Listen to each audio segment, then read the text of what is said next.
खबर शामिल करते हैं थाना गोजरा के इलाके साहबवाल का, जहां पर बासर अफराद ने गरीब मेहनतकश खातून कुलसूम बीबी जोजा मोहम्मद नवाज पंजोथा की ज़मीन पर ज़बरदस्ती कब्जा करने की कोशिश की। ज़मीन मौजूद बाग के पौधे उखाड़ दिए, ज़मीन में मौजूद बरामदे को भी गिरा दिया। कुलसूम बीबी जोजा मोहम्मद नवाज पंजोथा ने अरसा तकरीबन 6 माह पहले ज़मीन खरीद कर उसमें बाग लगाया और वहाँ एक कमरा नुमा बरामदा भी बनाया, जो कि बासर अफराद ने सियासी पुष्पनाही और थाना गोजरा के ASI सिकंदर गोंदल से मिलकर कब्जा करने की कोशिश की और ज़मीन में मौजूद बाग के पौधे उखाड़ दिए और बरामदे को गिरा दिया। इस मौके पर मुतासरीन का कहना था कि गरीब लोग हैं, ज़मीन जो है वो ख़रीदी है और अब बासर अफराद ज़बरदस्ती ज़मीन पर कब्जा करना चाहते हैं और हमसे ज़बरदस्ती ज़मीन छीनना चाहते हैं। बासर अफराद के खिलाफ थाना गोजरा में दरख्वास्त दी है, कोई सुनवाई ना हो रही है। इतने दिन गुजरने के बावजूद पुलिस FIR दर्ज नहीं कर रही। मुतासरीन DPO मंडी बहाउद्दीन से अपील है कि बासर अफराद के खिलाफ मुकदमा दर्ज किया जाए और हमें इंसाफ फराहम किया जाए और थाना गोजरा के ASI सिकंदर गोंदल के खिलाफ महकमाना कार्रवाई की जाए। मजीद सुनते हैं मुतासरीन की ज़बानें। जी मैं कली औरत आस ते पहलो साडे घर आए न पुलिस वाले ते नाल कब्जा करने वाला आए न ते ओ अकरम है, इकी दा नां अरशद है ते इकी दा नां अशरफ है।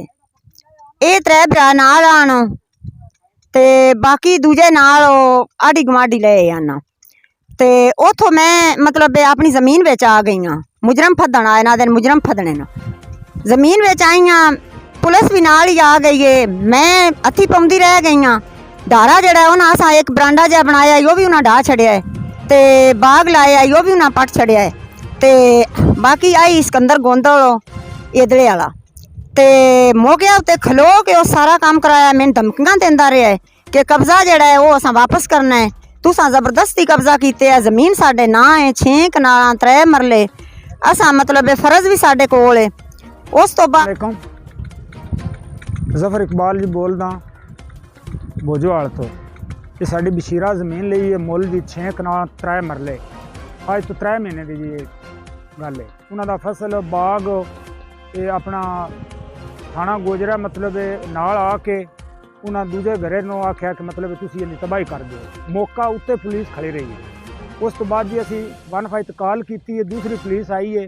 उन्होंने बंदियां दून फड़ के लै गई, स्कूटर भी 2-3 लै गई है। सिकंदर गोंदल साहब जेडे ने उत्ते खलो के उन्हें सारा वारदात जी कराई है। तो गरीब आदमी है, जनाब की मेहरबानी हो जाए कि साढ़े नाल ज्यादती हो रही है। बाग साडा उन्हें वीरान कर दिता है, फसल साडा तबाह कर दिता है।